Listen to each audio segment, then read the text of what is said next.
Okay, so first of all, let me give a brief introduction about myself. I am Vinit Kumar. I have secured AIR 1 in mechanical engineering in ASC 2021.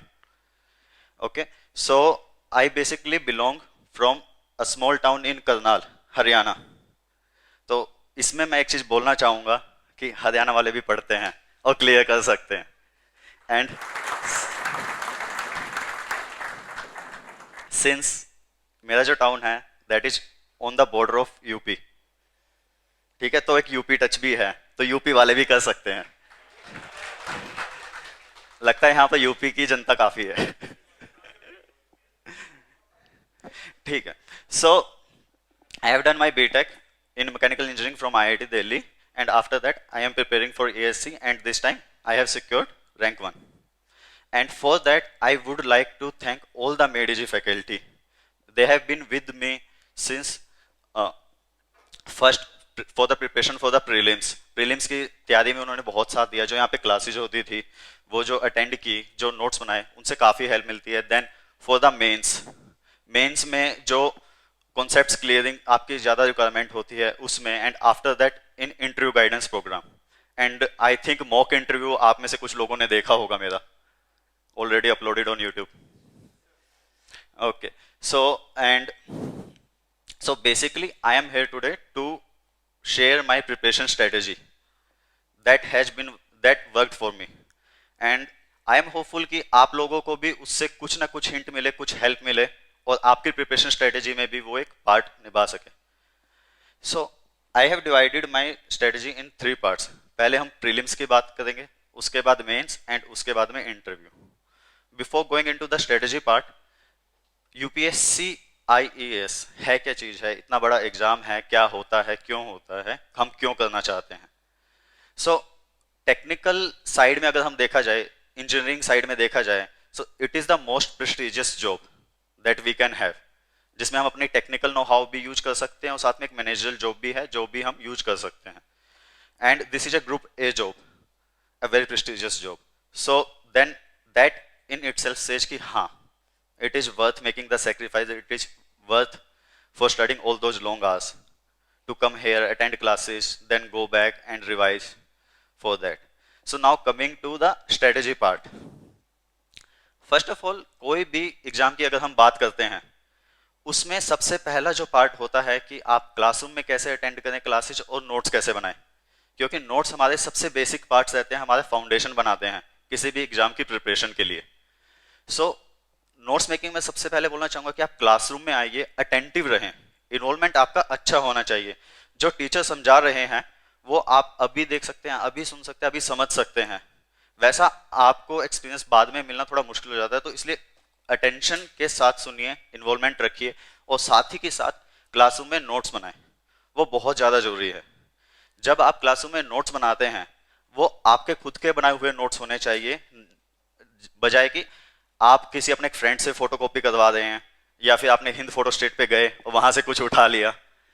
उससे होता क्या है कि जब तक आपके जो नोट्स होते हैं, आप जब उन्हें खुद रेफर करेंगे तो आपको समझ में आएगा कि यहाँ पे क्या पढ़ाया गया था और मैंने क्या लिखा है और क्यों लिखा है. आपको रिवीजन के टाइम पे बहुत आसानी रहती है, आपको टॉपिक क्लियर होता है. लेकिन जब भी आप किसी दूसरे के नोट्स को रेफर करते हैं तो आपको कुछ समझ ही नहीं आ पाता कि यार क्या लिखा है, क्यों लिखा है. आप आधा टाइम राइटिंग समझने में लगा देते हैं कि लिखा क्या है, कैसा क्या लिखा हुआ है. सो इसके लिए सबसे ज्यादा इंपॉर्टेंट चीज पहली है कि आपको नोट्स बनाने और खुद से बनाने हैं. उसके बाद में जैसे ही आपकी क्लास होती है, मैं क्या करता था कि क्लास होती थी, 6 आवर्स की क्लास होती है. अब सबसे पहले क्वेश्चन आता है 6 आवर की क्लास हो गई, अब जाके क्या करें. तो take some rest. I used to take some rest, have lunch. उसके बाद में जब आप रिवीजन कीजिए, सबसे पहले जाके आपने रेस्ट लिया, लंच किया, थोड़ा टाइम किया, अब जब आप स्टडी कर रहे हैं सबसे पहले रिवीजन कीजिए जो आज क्लास में हुआ है.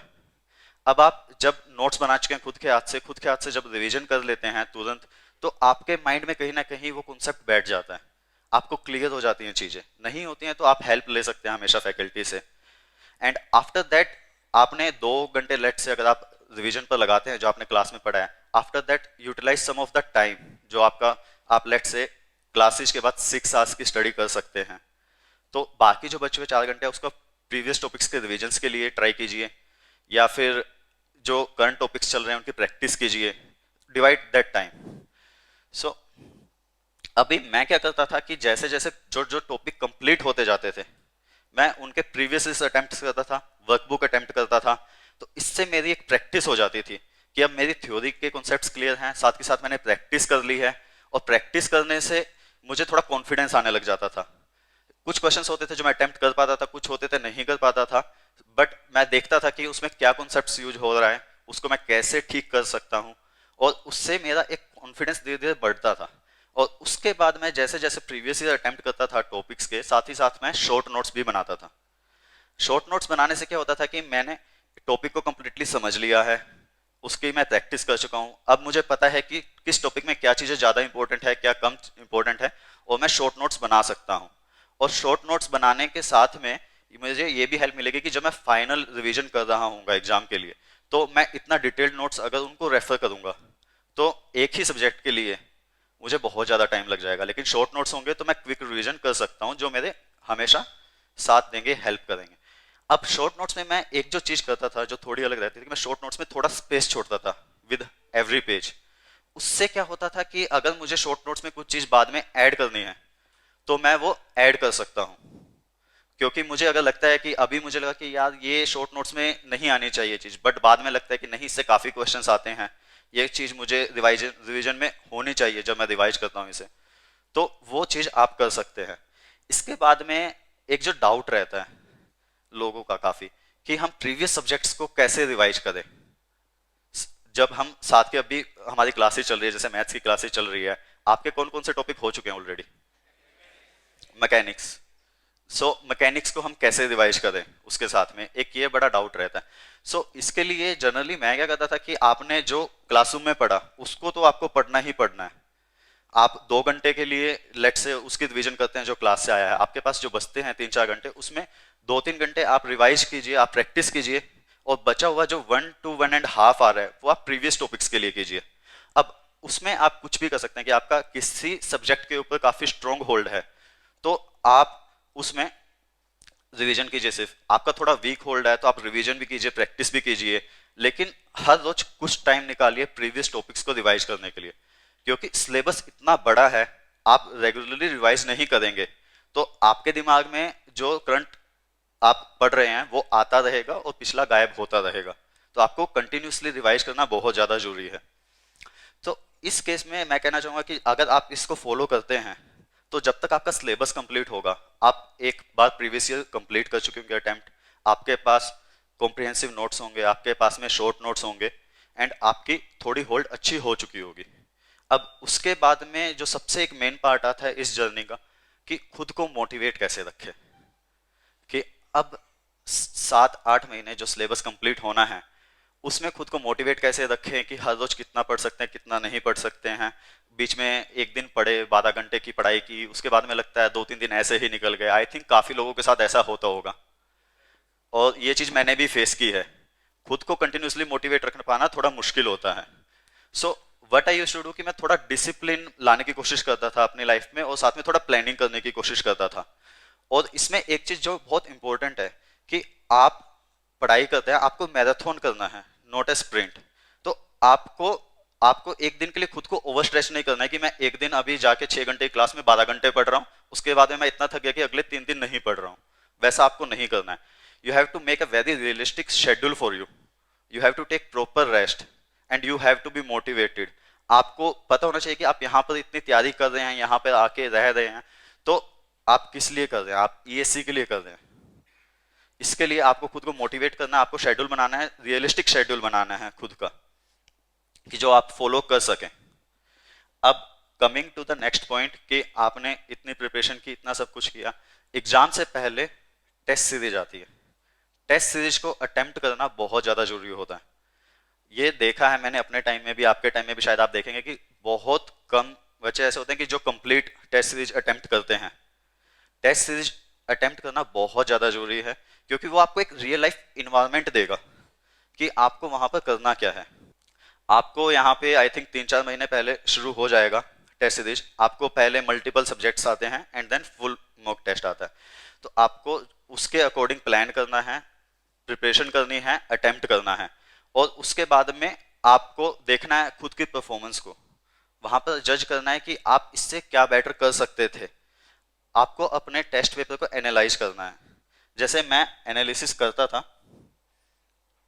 So let me give you an example कि मैं कैसे एनालिसिस करता था अपने टेस्ट का। मैं हर टेस्ट का एनालिसिस करता था to improve my score. So for test series,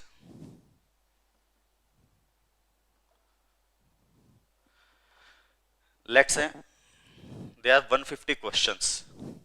Out of 150 questions I have attempted 100.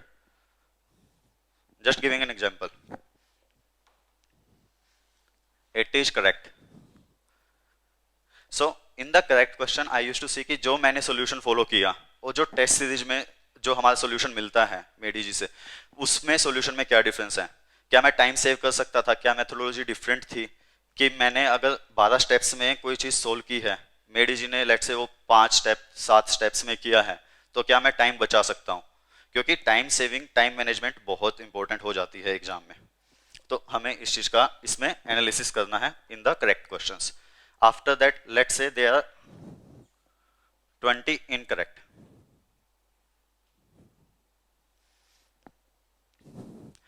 In incorrect questions, अब आपको देखना क्या है। अब आपके पास दो टाइप के क्वेश्चंस हो सकते हैं। वन इज कि आपका कॉन्सेप्चुअल क्वेश्चन है, थ्योरेटिकल क्वेश्चन है, एंड सेकंड इज कि आपका वो न्यूमेरिकल है। इनको दो पार्ट्स में मैं डिवाइड करता था। अब थ्योरेटिकल क्वेश्चंस के लिए आप क्या करेंगे, फॉर थ्योरेटिकल क्वेश्चंस आपका किस पॉइंट पे आपके कॉन्सेप्ट्स वीक है ये आपको वो बताएगा। आपको उन क्वेश्चंस के लिए क्या करना है, आप जाइए अपने शॉर्ट नोट्स उठाइए, शॉर्ट नोट से देखिए, उस कॉन्सेप्ट्स को रिवाइज कीजिए। उसके बाद में आपको अगर शॉर्ट नोट से हेल्प नहीं मिल रही है, नहीं समझ में आ रहा है, तो आपके पास में जो डिटेल्ड नोट्स हैं उनको रेफर कीजिए। आपको उससे भी कुछ अगर हेल्प नहीं मिल रहा है तो आप जो मेडीजी की बुकलेट्स है उनको रेफर कीजिए। तो उससे आपका क्या होगा कि आपका जो कॉन्सेप्ट है जो आपका वीक था वो आपका तुरंत रिवाइज भी हो जाएगा, आपका स्ट्रॉन्ग भी हो जाएगा। नेक्स्ट टाइम उस कॉन्सेप्ट से कोई क्वेश्चन आता है तो आपको उससे प्रॉब्लम नहीं होगी, आप उसको आसानी से टैकल कर सकते हैं, सोल्व कर सकते हैं। Then second thing is numerical. Numerical में अब क्या होता है कि न्यूमेरिकल आपने फॉर्मूला गलत यूज किया। एक केस ये हो सकता है, तो आपको ये भी पता लगे कि आपने फॉर्मूला गलत यूज किया। आपने फॉर्मूले में क्या गलत यूज किया, आपकी किसी वेरिएबल की प्लेसमेंट गलत थी, या फिर आपने कोई कांस्टेंट गलत यूज किया। तो वो आप फॉर्मूला फिर से रिवाइज कर सकते हैं, उसको याद कर सकते हैं। और जब आप फीडबैक में के फॉर्म में ये सब करते हैं तो मैं आपको गारंटी देता हूँ कि पेपर में अगर एग्जाम में इससे रिलेटेड कोई भी क्वेश्चन आता है तो आपसे वो कभी गलत नहीं होगा, क्योंकि आपने वो देखा है, आपने उसको फिर से याद किया है, वो आपके दिमाग में बैठ जाएगा। First thing is this. Second thing, अभी इनकरेक्ट क्वेश्चंस जो होते हैं न्यूमेरिकल टाइप में, उसमें सेकंड दिक्कत होती है कि आपकी जो कैलकुलेशन थी वो सही नहीं कर पाया। आपका पूरा फॉर्मूला सही था, आपको सब आता था, कैलकुलेशन मिस्टेक हुई है, वहां पर आपसे गलती हुई है। तो उस केस के लिए क्या होता है कि हम जनरली कैलकुलेशन जो मिस्टेक्स होती हैं वो स्पेसिफिक फॉर्म की करते हैं, एक ही टाइप की मिस्टेक्स करते हैं। तो अगर आप वो मिस्टेक्स देख लेंगे कि हाँ मैं क्या चीज कैलकुलेशन में गलती कर रहा हूँ, मैं डिवीजन में गलती कर रहा हूँ, मैं मल्टीप्लिकेशन में गलती कर रहा हूँ, तो आप उस चीज के ऊपर भी फोकस कर सकते हैं और नेक्स्ट टाइम उस मिस्टेक को भी अवॉइड करने की कोशिश कर सकते हैं। इससे क्या होता है कि आपकी जो एक्यूरेसी रेट है वो कम होगा, वो ज्यादा होगा, सॉरी, एक्यूरेसी रेट है वो ज्यादा होगा, आपके इनकरेक्ट क्वेश्चंस कम होंगे। तो इससे आपके नंबर ऑफ मार्क्स बढ़ सकते हैं। देन थर्ड पार्ट इज कि आपने अटेम्प्ट ही नहीं किया, अनअटेम्प्टेड क्वेश्चंस। सो अनअटेम्प्टेड क्वेश्चंस में दो तीन चीजें हो सकती हैं जो पॉसिबल हैं। एक तो है कि यार मैंने क्वेश्चन देखा ही नहीं, अटेम्प्ट ही नहीं कर पाया, मैं कैसे अटेम्प्ट करता, मैंने देखा ही नहीं। अब उसमें क्या हो सकता है कि हो सकता था कि ये क्वेश्चन बहुत ज्यादा इजी था, आपको आता था, बट आपने अटेम्प्ट नहीं किया। तो उस केस में सबसे पहले चीज है कि आपको टाइम मैनेजमेंट सीखना पड़ेगा। आपको अपने पेपर की जो आप अटेम्प्ट करते हैं उसकी स्ट्रेटेजी के ऊपर वर्क करना पड़ेगा। ऐसा कोई भी क्वेश्चन नहीं होना चाहिए जो आपने क्वेश्चन नहीं देखा हो, आपको बहुत छोटा क्वेश्चन आपने अटेम्प्ट नहीं किया हो, ऐसा नहीं होना चाहिए। You have to make your strategy in that way. मैं अपनी स्ट्रेटेजी भी शेयर करूंगा जब मैं प्रीलिम्स की बात कर दूंगा। सेकेंड थिंग क्या होती है कि यार उस कॉन्सेप्ट के बारे में मुझे कुछ पता ही नहीं था, मुझे वो आता ही नहीं था, इसलिए मैंने वो क्वेश्चन देखा और मैंने छोड़ दिया। उस केस के लिए फिर आप वापस जाइए अपने शॉर्ट नोट्स पर, अपने ब्रीफ नोट्स पर, आप देखिए कि हाँ यार ये नोट्स मैंने लिखा हुआ है, इस नोट्स में यहाँ पर लिखा हुआ है ये कॉन्सेप्ट्स मुझे पढ़ना चाहिए, उसको मैं फिर से रिवीजन करो, उसको अच्छे से पढ़ो, तो आपको वो वाला कॉन्सेप्ट्स भी क्लियर हो जाएगा जिसके बारे में आपको नहीं पता था, जो आपने अटेम्प्ट नहीं किया। आप सिर्फ एक पेपर के एनालिसिस में अगर आप 3-4 घंटे लगा देते हैं तो आपके इतने ज़्यादा कॉन्सेप्ट्स क्लियर होंगे, आपको इतना ज़्यादा अपने बारे में, खुद के बारे में पता लगेगा कि मैं कहाँ मिस्टेक्स कर रहा हूँ, कहाँ मेरे कॉन्सेप्ट्स वीक हैं, कि आपको इन सब चीज़ों से बहुत हेल्प मिलने वाली है। और इन एग्जाम आपका ठीक वाले कॉन्सेप्ट्स वाले क्वेश्चंस ठीक हो ना हो, इन सब कॉन्सेप्ट से अगर क्वेश्चन आया तो वो आपका ठीक होने वाला है, क्योंकि आपके वो माइंड में बैठ जाता है अगर आप फीडबैक के फॉर्म में उसे लेते हैं। सो इसमें टेस्ट सीरीज में आई कैन नॉट एम्फेसिस मोर कि आपको टेस्ट सीरीज बहुत अच्छे से देनी है, उसका एनालिसिस बहुत ज़्यादा अच्छे से करना है। तो यहाँ तक हम अपनी प्रिपरेशन कर चुके हैं, इसके बाद में हम टेस्ट सीरीज को बहुत अच्छे से देना है, रिवीजन करनी है। इसके बाद हम जाते हैं प्रीलिम्स के ऊपर। So in prelims let's talk about paper 1 first.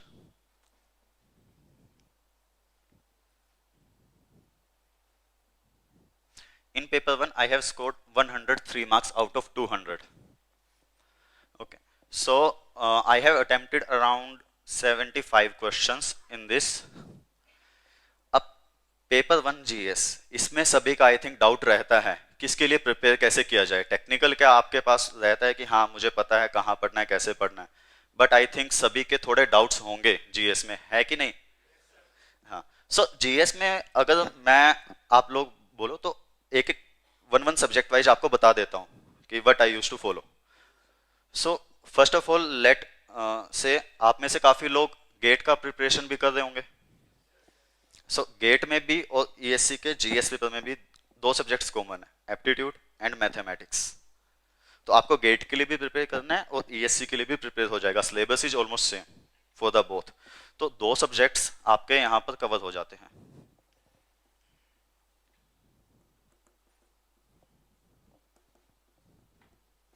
For the third subject आपके मैकेनिकल से मिलते जुलते 3 सब्जेक्ट्स रहते हैं। आपका इंजीनियरिंग मटेरियल से रिलेटेड मटेरियल साइंस रहता है, स्टैंडर्ड्स एंड क्वालिटी रहता है, एंड आपका प्रोजेक्ट मैनेजमेंट रहता है, जो आप मैकेनिकल में भी पढ़ेंगे और यहाँ पर भी पढ़ेंगे। सो आप मैकेनिकल में जब पढ़ेंगे उनको थोड़ा अच्छे से पढ़िए ताकि आपका साथ के साथ यहाँ पर भी कॉन्सेप्ट्स ज़्यादा अच्छे क्लियर हो सके।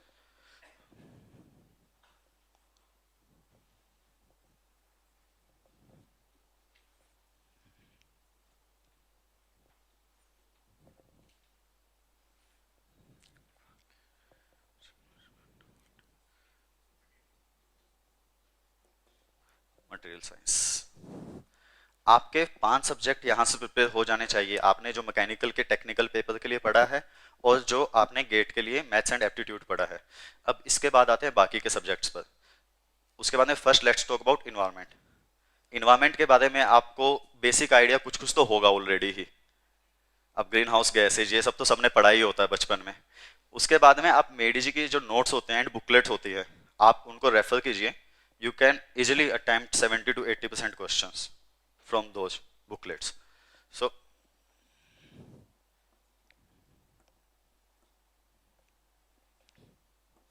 environment.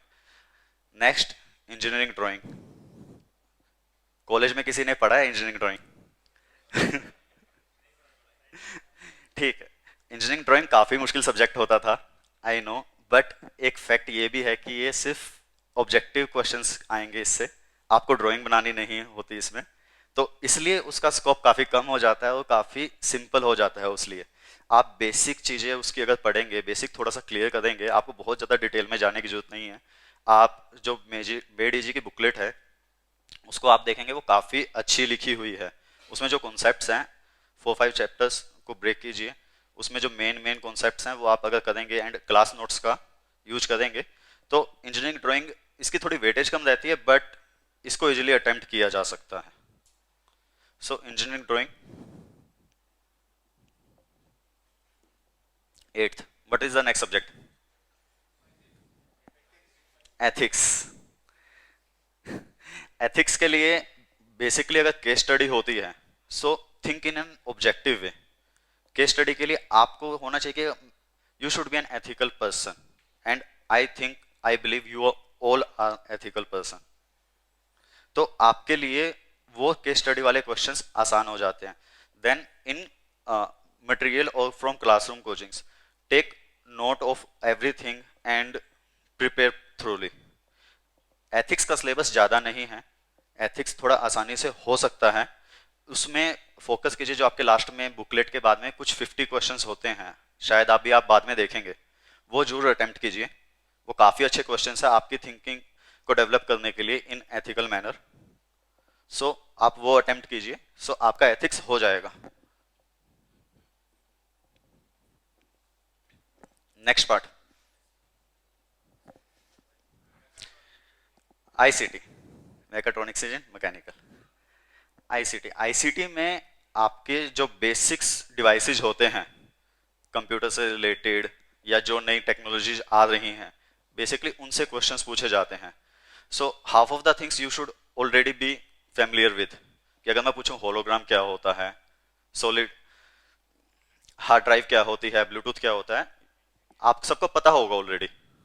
तो मैक्सिमम क्वेश्चंस उसमें जो कुछ क्वेश्चंस आते हैं वो इसी टाइप के आते हैं, काफी बेसिक क्वेश्चन आते हैं, या फिर कुछ क्वेश्चंस आते हैं वो थोड़ा डिफिकल्ट आते हैं।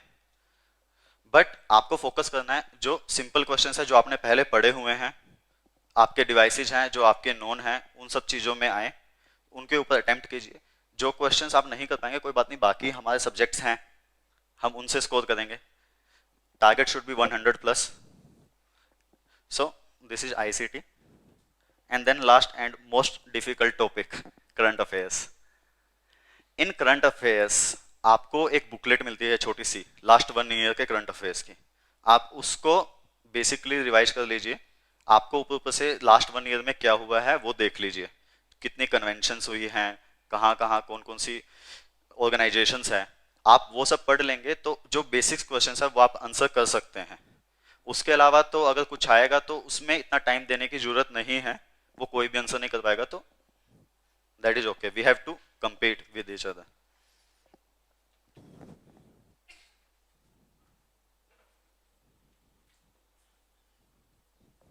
So this is the 10 subjects that you have to prepare. Focus on these 5. ये आपके सबसे ज्यादा स्कोरिंग रहेंगे। Then focus on these 3. Next scoring. इन दो के ऊपर आप बेसिक पढ़िए, कोई सिंपल क्वेश्चन आए छोड़ना नहीं है, कोई ज्यादा मुश्किल क्वेश्चन आए कोई बात नहीं, हमने बाकी किया 8 subjects 80 questions, we are very familiar with, अच्छे से तैयारी किया, हम कर सकते हैं। So this is the strategy that I have followed in paper 1 of GS. Next paper 2,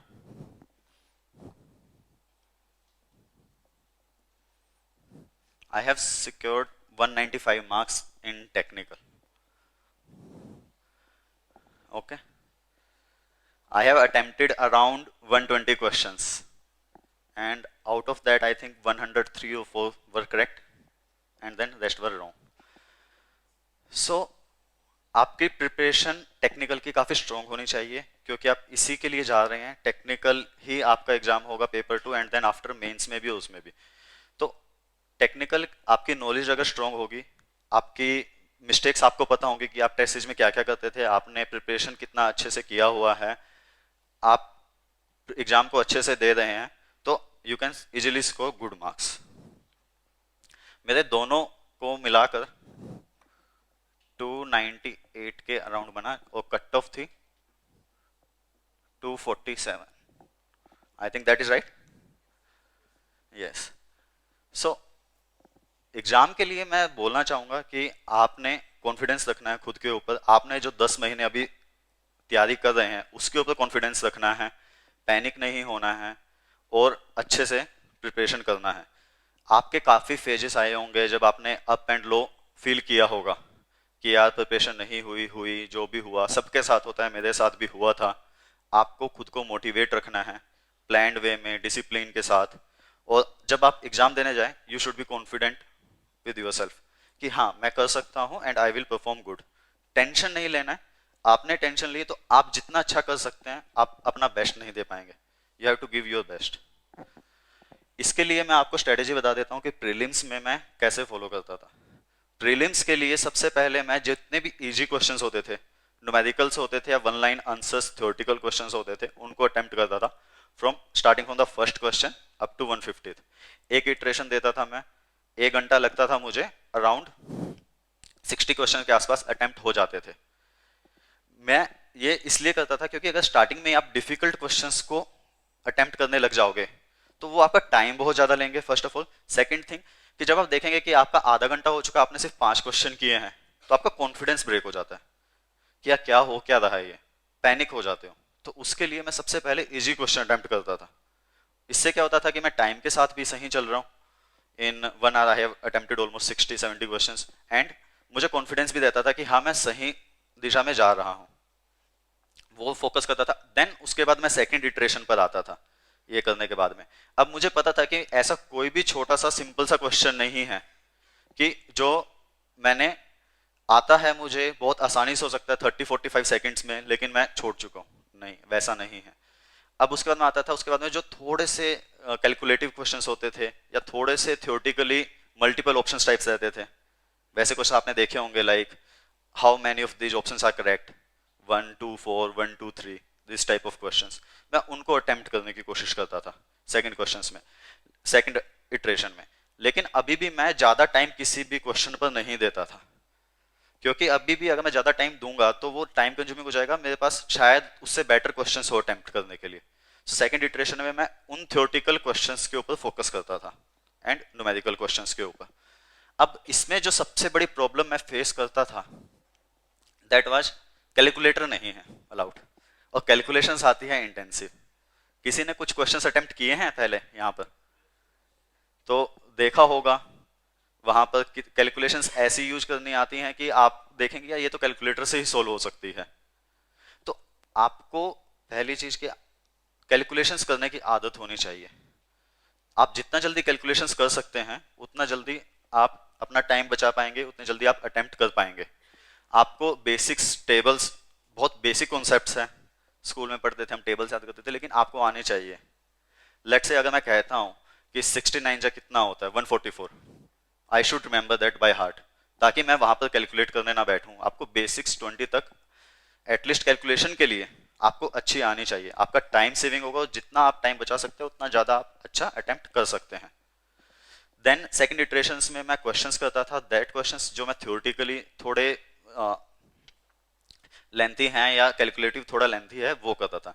and then after in third iterations मैं अटेम्प्ट करता था कि अभी जो क्वेश्चंस मेरे बच गए हैं मैं फोकस करता था थोड़ा एक्यूरेसी के ऊपर, क्योंकि मैं जब टेस्ट पेपर एनालिसिस करता था, जो मैं टेस्ट सीरीज देता था, उसमें मैंने फोकस किया था कि मैं कौन कौन से कॉन्सेप्ट्स मुझे नहीं पता है, मैं उन कॉन्सेप्ट्स को रिवाइज करता था, मैं कहाँ कहाँ पर गलतियां करता था।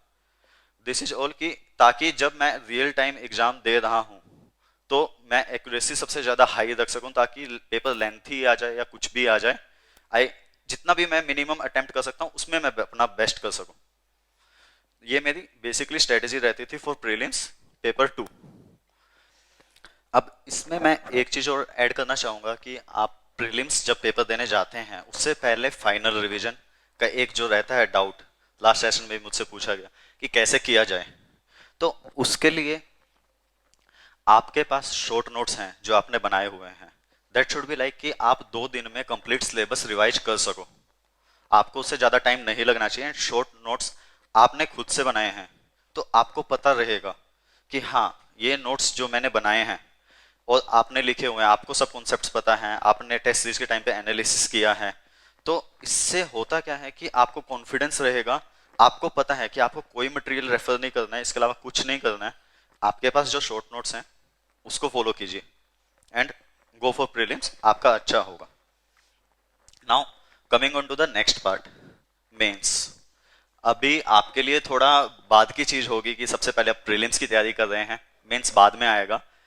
बट मैं फिर भी बताना चाहूंगा कि लेट से मैं होपफुली आप में से काफी लोग प्रीलिम्स क्लियर कर देंगे, मैं एक्सपेक्ट कर रहा हूं। And this video is being recorded, so आप मे भी बाद में इसको गो थ्रू कर सकते हैं अगर आपको हेल्पफुल लगे तो। Now there is a very basic difference in prelims and mains. Prelims में आपके पास ऑब्जेक्टिव क्वेश्चन पेपर आता है, मेंस में सब्जेक्टिव आता है। So there are a lot of differences because of this. आपके जो कॉन्सेप्ट्स हैं वो मेंस के लिए काफी अच्छे तैयार होने चाहिए। आपके लेंथी क्वेश्चंस आते हैं, आप ऑब्जेक्टिव क्वेश्चन पेपर में 1 या 2 क्वेश्चंस आसानी से छोड़ सकते हैं, ज्यादा दिक्कत नहीं होती है। लेकिन मेंस में आप वो नहीं कर सकते, मेंस में आपको सभी टॉपिक्स पढ़ने बहुत जरूरी हो जाते हैं इसके लिए। आपको सब टॉपिक्स का एटलीस्ट बेसिक आइडिया होना चाहिए। मेंस की तैयारी के लिए भी सेम स्ट्रेटजी अपनानी है आपको। आपके जो नोट्स हैं क्लासरूम के, आपको उनको पढ़ना है, अच्छे से क्लास में इन्वॉल्वमेंट रखनी है, एंड आफ्टर दैट आपको प्रीवियस ईयर्स अटेम्प्ट करने हैं, उनको बहुत अच्छे से पढ़ना है और वर्कशीट्स लगानी है। आप अगर प्रीवियस ईयर्स अटेम्प्ट करते हैं, वर्कशीट्स लगाते हैं, तो आपका खुद के ऊपर कॉन्फिडेंस बनता है, आपको पता लगता है कि आपको पेपर कैसे अटेम्प्ट करना है, उसके बारे में आपको गाइडेंस मिलती है। Now talking about mains, in mains I have secured 208 marks in paper 1 and 199 in paper 2. So after totaling it's around 700 and cutoff was 597. Now coming on to the mains part, अभी सबसे ज़्यादा रहता है कि थोड़ा paper 1 है वो calculation intensive रहता है, न्यूमेरिकली इंटेंसिव रहता है, थर्मल पार्ट रहता है। देन सेकंड पेपर जो आपका होता है वो थोड़ा थ्योरेटिकल बेस्ड ज़्यादा होता है, उसमें न्यूमेरिकल्स थोड़े कम आते हैं, प्रोडक्शन आ जाता है। अब इसमें सबसे ज़्यादा जो डाउट आता है कि कुछ लोग को होता है कि कुछ सब्जेक्ट्स उनको अच्छे लगते हैं, कुछ सब्जेक्ट्स अच्छे नहीं लगते हैं। आप लोगों के लिए कुछ ऐसा है कि कोई सब्जेक्ट्स अभी अभी आप करेंगे तो आएगा, पता लगेगा। जैसे मेरे लिए रहता था कि फर्स्ट पेपर मेरा थोड़ा अच्छा रहता था हमेशा से, पेपर 2 में मैं थोड़ा सा वीक था प्रोडक्शन वाली चीज़ों में, या नए टॉपिक्स जो आए हैं रोबोटिक्स, मेकाट्रॉनिक्स। सो आपको जो आपके सब्जेक्ट्स वीक हैं उनको रिवीजन ज़्यादा करना है, उनको रेगुलरली रिवीजन करना है। ये प्रीलिम्स के लिए भी है, मेंस के लिए भी है। जितना ज़्यादा आप रेगुलरली रिवीजन कर सकते हैं, जो आपके टॉपिक्स वीक हैं वो आपके स्ट्रॉन्ग बन जाएंगे, आपकी स्ट्रेंथ बन जाएगी। आपको उनके ऊपर ज़्यादा फोकस करना है, ज़्यादा प्रैक्टिस करनी है। सो मेंस में आपके जो रहते हैं क्वेश्चंस वो सब्जेक्टिव रहते हैं। सो इन सब्जेक्टिव, इन न्यूमेरिकल्स आपको जो फोकस करना है इन अटेम्प्टिंग, कि आपको फॉर न्यूमेरिकल्स आपको कंसाइज होना है, फॉर्मूलेज आपको सही से याद होने चाहिए, एंड आपको आंसर तक आपके स्टेप्स सही होने चाहिए। There should be no mistakes for scoring. आप बहुत ज़्यादा लेंथी लिखना है, छोटा लिखना है, उससे फर्क नहीं पड़ेगा। आपका सभी स्टेप्स आपके इंक्लूडेड होने चाहिए जो उस क्वेश्चन की रिक्वायरमेंट है, एंड आपका आंसर सही आना चाहिए। That should be more than enough. For theoretical part your answer should be direct to the point. आप जो भी आंसर कर रहे हैं उसको जो पूछा गया है क्वेश्चन उससे रिलेटेड होना चाहिए। जो अगर 3 चीजें पूछी गई हैं इन थ्योरेटिकल पार्ट, तो आपको फोकस करके बुलेट पॉइंट्स में, छोटे छोटे पैराग्राफ्स में आप 3 पॉइंट अगर अच्छे से एक्सप्लेन करते हैं, चाहे वो आपके 1 पेज में एक्सप्लेन हो या 1.5 पेज में, तो that's is more than enough. आप ये सब फॉलो करेंगे, आप राइटिंग स्पीड अपनी अच्छी रखेंगे, राइटिंग की प्रैक्टिस कीजिए, अटेम्प्ट अच्छा कीजिए, you will score good in mains. And mains में आपका स्कोर करना बहुत जरूरी होता है कि प्रीलिम्स में आप देखेंगे ज़्यादा डिफरेंस नहीं होता है। आप जो जिसने मैक्सिमम मार्क्स स्कोर किए हैं, जो कट ऑफ के पास में, they will be hardly 20-30 marks difference. लेकिन जब मेंस की बात आती है, मेंस में काफ़ी ज़्यादा डिफरेंस हो सकता है, क्योंकि even a question, every question is about 12 और 20 मार्क्स। सो आप वो जो एक डिफरेंस है वो क्रिएट कर सकते हैं इसमें इजीली। आप अगर प्रीलिम्स में क्लियर हो जाता है आपका, और इतने ज़्यादा लेकिन हाईएस्ट मार्क्स नहीं है या बहुत ज़्यादा नहीं, कट ऑफ से थोड़ा सा ऊपर है, तब भी you can easily clear the exam with the help of mains. Mains में आपको बहुत अच्छे से प्रिपेयर करना है। Then coming on to the last part, interview.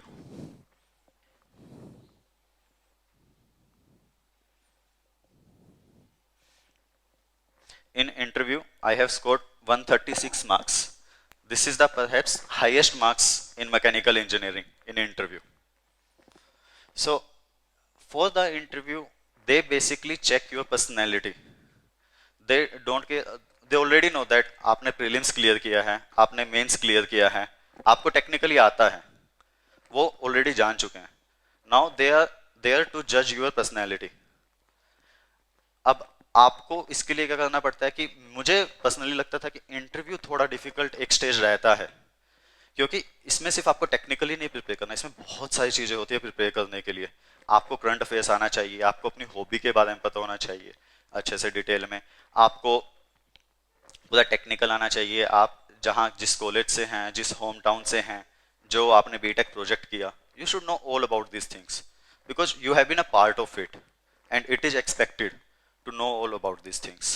So ये बहुत ज़्यादा जरूरी होता है. Then वो आपका कम्युनिकेशन स्किल्स, आप से कोई क्वेश्चन पूछा गया आप उसका आंसर कर पा रहे हैं नहीं कर पा रहे हैं, that is not important. They try to जज हाउ इज योर रिएक्शन, कि आप जब क्वेश्चन आंसर नहीं किया है तो आप कैसा फील कर रहे हैं, आप कैसे उसको टैकल कर रहे हैं. That becomes more important to them. There were many questions that they were asked and they were sometimes very easy questions जो उस टाइम पर मैं नहीं आंसर कर पाया था.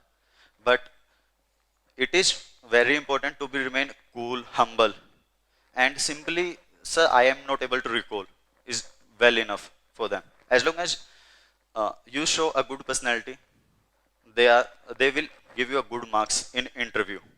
And इसमें इंटरव्यू में भी कुछ कुछ लोगों का रहता है एक इशू कि यार मुझे तो इतनी अच्छी इंग्लिश नहीं आती, इंग्लिश में इंटरव्यू होगा मैं कैसे करूँगा, या फिर मेरे से ये पूछ लिया गया वो पूछ लिया गया, मैं क्या बोलूं, मेरी कोई हॉबी नहीं है, ये नहीं है.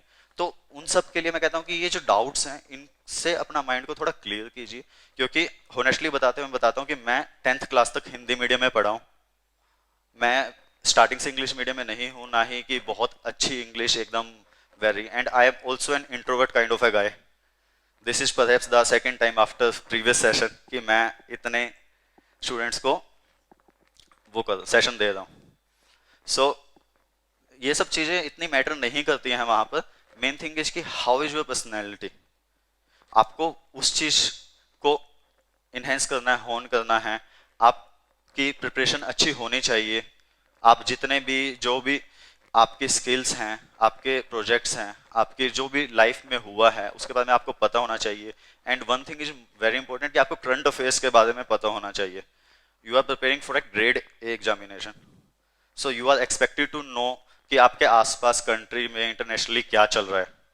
So after mains if you are not in a habit of reading newspaper you should start. Even in my interview there were various questions from the current affairs. One question that I would like to highlight कि आजादी का अमृत महोत्सव आप में से पता है किसी को? So what is this?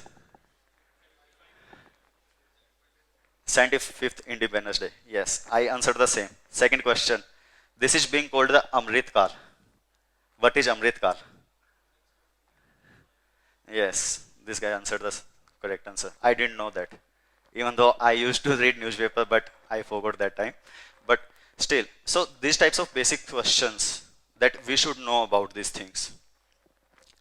We should know, and it will be better if we answer them correctly. But even if we don't, then it's about how you tackle these questions that becomes an important thing. So after that, this was my strategy for all the 3 parts, and my total after in these 3 stages were 841 while the cutoff was 761. Am I right about the cutoff? And I have secured the rank 1. Now going after this, that I have given the strategy for all the 3 parts. I would like to basically highlight 1 or 2 points extra कि जो आते हैं minds में questions. सबसे पहला question, motivate कैसे किया जाए खुद को. How many of you are self motivated here?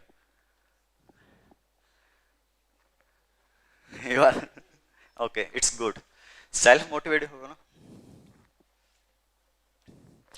Self motivation very important होता है, लेकिन अगर आपके पास में भी सेल्फ मोटिवेशन नहीं है, आपके पास में एक गोल है, आप उस गोल को फोकस कीजिए. आप गोल को फोकस कीजिए, आप प्लानिंग कीजिए, आप स्टडी कीजिए प्लान के हिसाब से, आप डिसिप्लिन लेके आइए, आप कर सकते हैं. अच्छा, आप मोटिवेशन डिसिप्लिन से आता है. ये एक चीज है जो मैंने काफी पहले सीखी थी और काफी काम आ रही है मेरे. आप जब तक डिसिप्लिन रहेंगे आपका मोटिवेशन रहेगा. आप देखिए, आप सोचिए, हर रोज सोचिए कि हाँ मुझे करना है, ये एग्जाम करना है और कितना अच्छा मैं कर सकता हूं, और हाँ मैं कर सकता हूं और मैं करूंगा. Now there are some doubts related कि एग्जाम से 1 महीना पहले कैसे तैयारी की जाए. आप में से पहले यहाँ पर किसी ने एग्जाम्स अटेम्प्ट किया है या this is the first time? ठीक है। सो एग्जाम से एक महीना जो पहला होता है दैट इज वेरी क्रूशियल, और आप पहली बार दे रहे हैं तो आपके मन में डाउट्स आ सकते हैं कि क्या करना चाहिए, हमें कैसे प्रिपरेशन करनी चाहिए। First of all be confident. आपने जो 9 महीने 10 महीने प्रिपरेशन किया है, आप उसके ऊपर कॉन्फिडेंस रखिए। आपकी प्रिपरेशन तब तक कंप्लीट हो जानी चाहिए, आप टेस्ट सीरीज लगा चुके हो, आपकी फुल प्रैक्टिस हो चुकी है। उसके बाद आपको नहीं लगना चाहिए, आपको लगना चाहिए कि आज भी मेरा एग्जाम हो जाए, I can give a good score. So वो मोटिवेशन रखिए, वो माइंडसेट रखिए। उसके बाद में जो लास्ट 1 मंथ होता है उसमें फोकस कीजिए, जितना आप प्रैक्टिस कर सकें और जितना आप रिवीजन कर सकें। आपके पास शॉर्ट नोट्स हैं, उनसे रिवीजन कीजिए। आपके पास में प्रीवियस सीरीज है, आपके पास में टेस्ट सीरीज है, जितने टेस्ट दे सकते हैं आप दीजिए। कॉन्फिडेंस जितना आप रखेंगे, जितना एग्जाम लाइक कंडीशंस में आप बैठ के टेस्ट देंगे, फुल मॉक टेस्ट जैसे हमारे एंड में होते हैं, वो आपका उतना ही हेल्प करेगा एग्जाम के लिए प्रिपेयर होने के लिए। और बिल्कुल नर्वस मत होइए। एंड ऐसा नहीं है कि एग्जाम का लास्ट 1 मंथ है तो यार अब तो मुझे सब कुछ छोड़ के पढ़ना ही पढ़ना है। Take proper rest, take proper sleep in last 1 month, क्योंकि रेस्ट भी बॉडी के लिए उतना ही जरूरी है जितना स्टडी करना। जितना आप रेस्ट लेंगे, ऐसा नहीं है कि पूरा दिन रेस्ट लें, वैसा भी नहीं करना है, but take proper, that is like एक ऑप्टिमम रेस्ट लीजिए ताकि आपकी बॉडी को टाइम मिल सके उन सब जो चीजें आपने याद किया उन सबको रिटेन करने के लिए। प्रैक्टिस कीजिए बाय हैंड। जितना आप लिखेंगे, जितना आप अटेम्प्ट करेंगे, जितने आप कैलकुलेशंस करेंगे, उतना आपको हेल्प मिलेगा in real exam.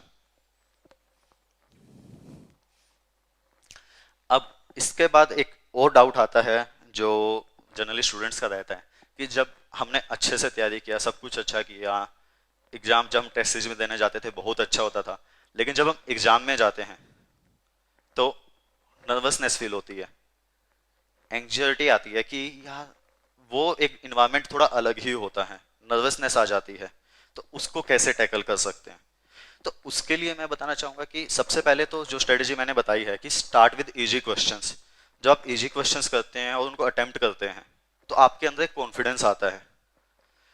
Second thing, आपको पता होना चाहिए कि आपका माइंड स्टेट कैसा है किसी भी टाइम पर। जस्ट गिविंग एन एग्जांपल कि जब मैं टेक्निकल में पेपर 2 दे रहा था, I have scored 195 marks in prelims. So in my exam set paper जो मेरा था उसमें सबसे ज्यादा जो क्वेश्चंस थे, लेंथी क्वेश्चंस एंड बड़े बड़े क्वेश्चंस इन थ्योरेटिकल, वो फ्रंट में थे। सो पहले 30 मार्क्स और 30 क्वेश्चंस जो मैंने अटेम्प्ट किए उसमें से आई थिंक हार्डली मैंने 2 और 3 अटेम्प्ट किए थे अपनी स्ट्रेटेजी के हिसाब से। आफ्टर 15 मिनट्स हुए थे, मैं देखता हूँ कि यार 30 क्वेश्चंस निकल चुके हैं, अभी तक मैंने 2 ही 3 क्वेश्चंस अटेम्प्ट किए हैं, this is going very bad. तो एक थोड़ा सा नर्वसनेस आ गया था। बट आपको पता होना चाहिए, मुझे फील हुआ कि यार मैं नर्वस हो रहा हूँ, मैं पैनिक हो रहा हूँ, I should not do that.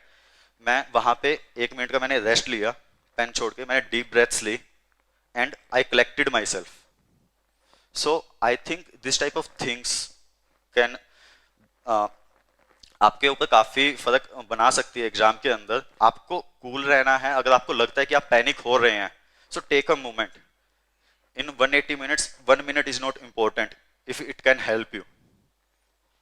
आपको काम होना है, डीप ब्रेथ्स लीजिए, आप फिर से अटेम्प्ट कीजिए। Then I started attempting the questions after मैंने कुछ 30-40 क्वेश्चन छोड़े and after 61st question I started attempting. And उसके बाद थोड़े इजी क्वेश्चंस थे, वापस मैंने अटेम्प्ट किया, मुझे अब अच्छा लग रहा था कि हाँ मैं थोड़ा कलेक्टेड भी था, थोड़ा नर्वस कम था और क्वेश्चंस अटेम्प्ट हो रहे थे तो अच्छा लग रहा था।